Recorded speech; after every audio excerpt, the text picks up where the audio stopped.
Welcome back to Soul's Journey, and today we are going to do an unboxing. So this arrived yesterday, a Jane Austen tarot. Is that focused? There we go. I think I'm going to flip the camera around to do it because the light in here is especially bad today because it's very gray and rainy outside. So I entreat you all to get a cup of tea or your favorite beverage, and we will go through the cards and have a look. Okay, so this arrived yesterday, and although it calls itself a Jane Austen tarot, it's not really a tarot deck. It's kind of a hybrid between tarot and a regular deck of cards, so like cartomancy, and I thought maybe it was going to be kind of like the Arcana tarot playing cards where you have majors and minors, but it's not. It's only 53 cards. So it's very pretty. The texture on the box is like, it's almost like cloth. It's so linen-y feeling. It's really textured. It's a very pretty little box, as you can see. There's the back.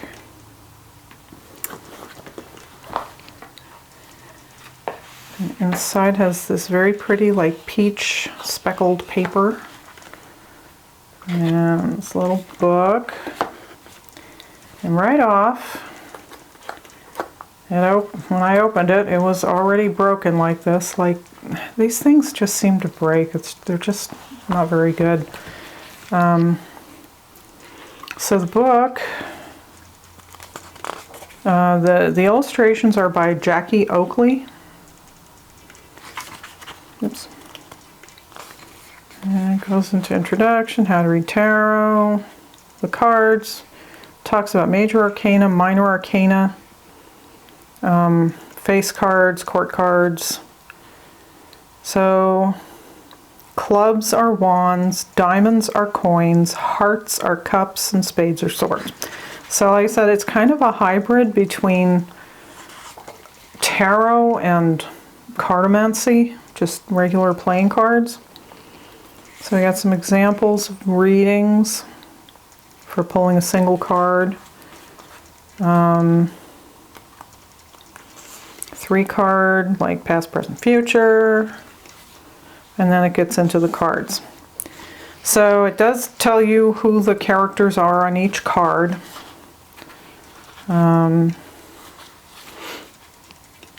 So the Ace of Clubs is strength, and we'll take a look. And if I can't remember, because I read through it yesterday, but I may not remember who some of the characters are. So it's got a little lift-out ribbon, and the rest of the interior is undecorated. So Ace of Clubs or wands is strength. You can see up at the top here. Sort of, kind of. It's got a title there. The Two of Clubs or wands is Elizabeth and Darcy dancing together at the Netherfield Ball. 3 of Clubs.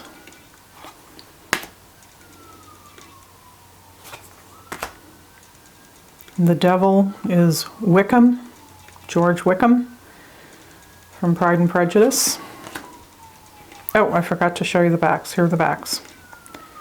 So they're not completely reversible because the words would, but if you don't look too closely at it, it could kind of work if you're one of those people who has to have reversals. So 6, the Tower, is Louisa Musgrove falling off the wall at Lyme, and Captain Wentworth coming to her rescue.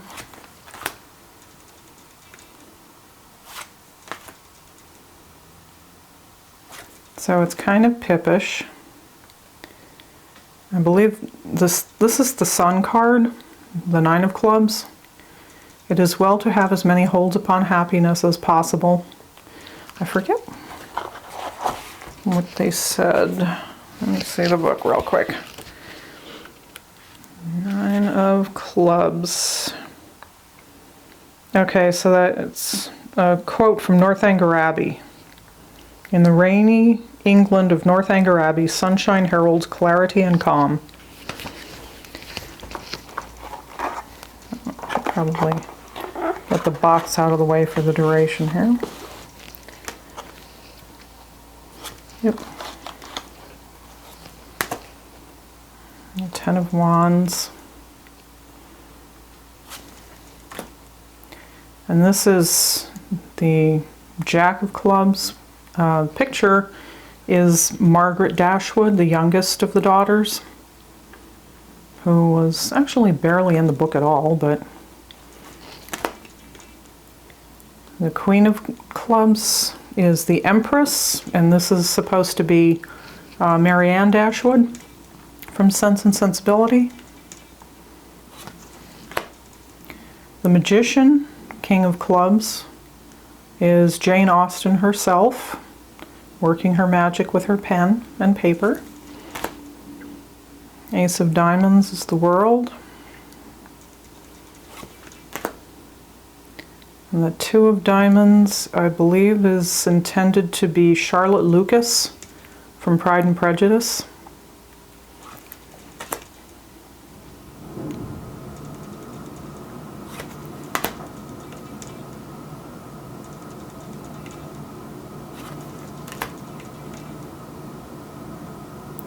And the Hierophant is Frank Churchill from Emma, being part of the landed gentry and all.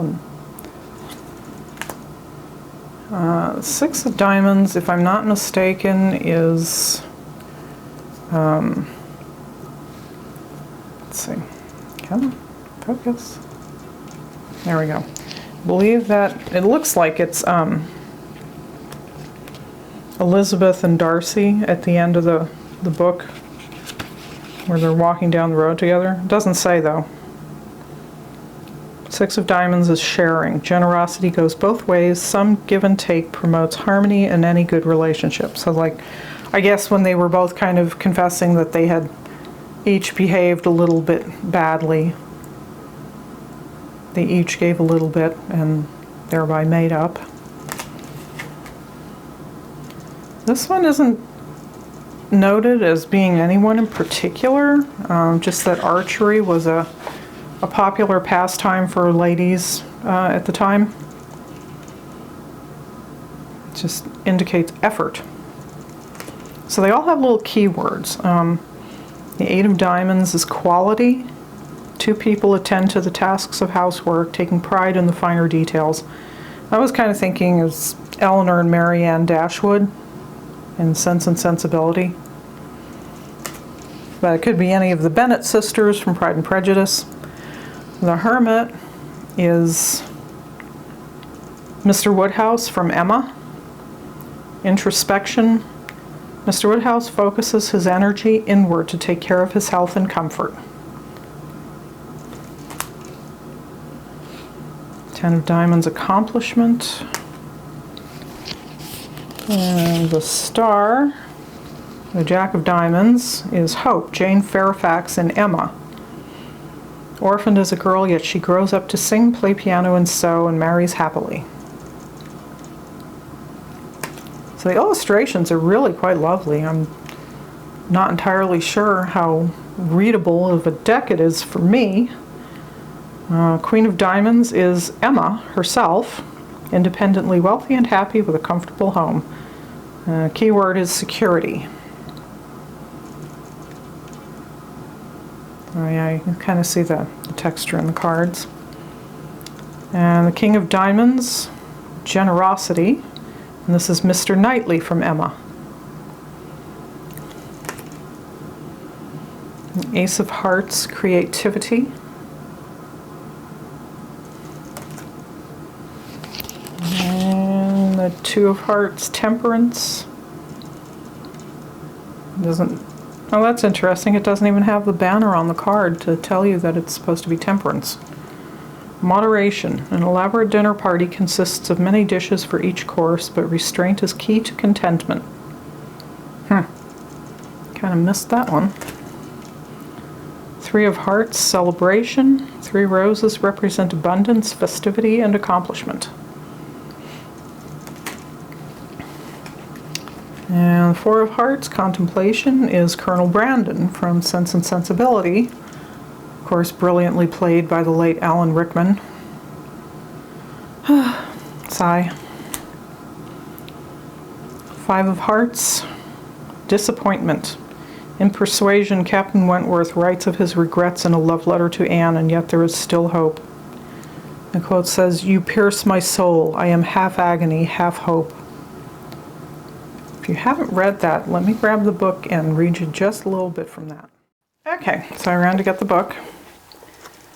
And as you can probably tell, I am a huge Janeite. I absolutely adore Jane Austen. So here's his letter that he writes to Anne Elliot. "I can listen no longer in silence. I must speak to you by such means as are within my reach. You pierce my soul. I am half agony, half hope. Tell me not that I am too late, that such precious feelings are gone forever. I offer myself to you again with a heart even more your own than when you almost broke it 8 years and a half ago.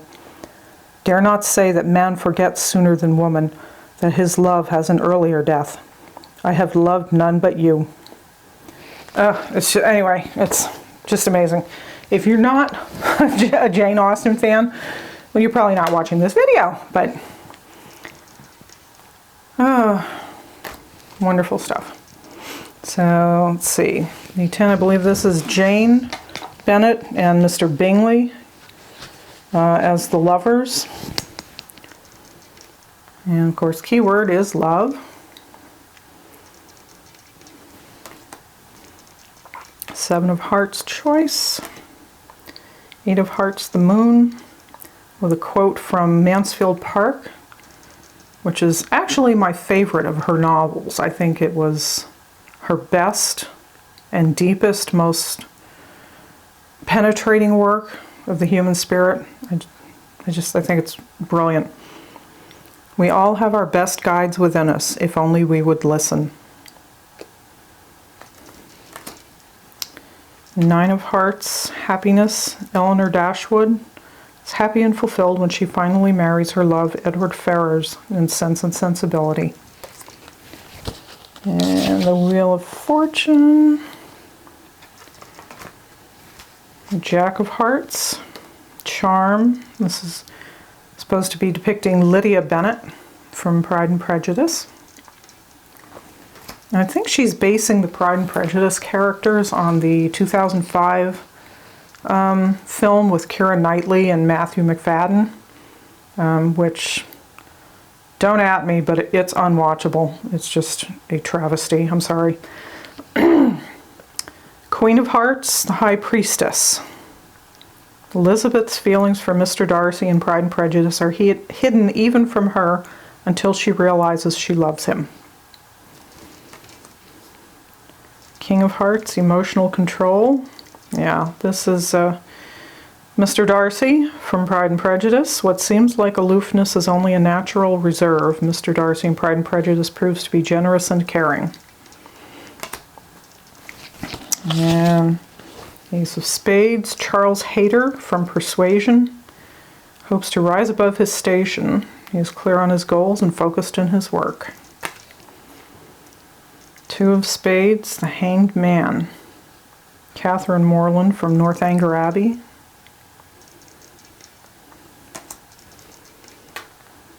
And the Felicity Jones version of that is just absolutely charming. It's so sweet. I love it. Three of Spades, rejection. So that would be like Three of Swords. The quote is, "The once popular beaver hat was so slowly replaced by the silk top hat. Fashion is ruthless." Four of Spades, death, transformation. It's where Marianne nearly dies in Sense and Sensibility.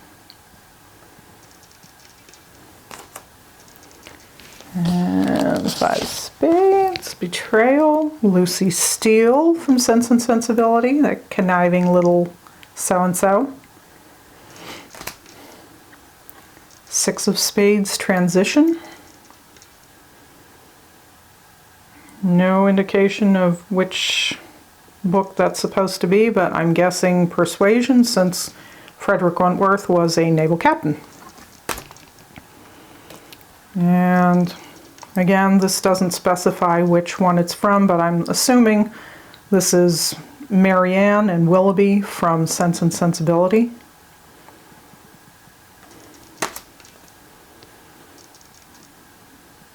Eight of Spades is Justice, Balance.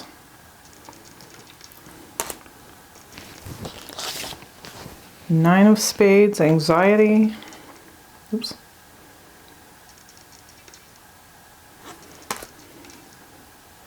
Ten of Spades, Judgment, Awakening. And again, we have Catherine Morland in Northanger Abbey when she realizes how silly she's been. Excuse me, sorry. Letting her imagination get the best of her. And Jack of Spades, Caution. Mrs. Clay from Persuasion, another less than honest figure. Another social climbing. Queen of Spades, Anne Elliot from Persuasion. And looks very much like, I can't remember the actress's name. I'll put up a thing when I look it up later. King of Spades, the Emperor. And this would be Captain Wentworth from Persuasion. And this just looks kind of like that drawing that supposedly Cassandra Austen did of Jane, kind of from behind. That's what it reminds me of. It doesn't say, it just says the Joker, the Fool, beginnings. One must sometimes leave the confines of the house and enjoy a walk around the grounds. Oh, so it could also be Marianne Dashwood in Sense and Sensibility when she goes out walking after they come back from London and she gets caught in the rain and almost catches her death. So there we have it. It's a pretty little deck that I think will appeal to Jane Austen fans. I gotta say, I wish she could have based it on the BBC version with Jennifer Ely and Colin Firth for the Pride and Prejudice parts, but it's a very pretty deck, so very nice. I was hoping for a slightly meatier book. It's pretty thin, as you can see. There's not much to it. Oops. Okay. Alright, it can't make up its mind. But anyway, so there we go. And thanks for watching. And let me know if you're a Janeite like I am, and which of her novels is your favorite, and maybe which of the adaptations is your favorite. And I will talk to you soon. Blessed be.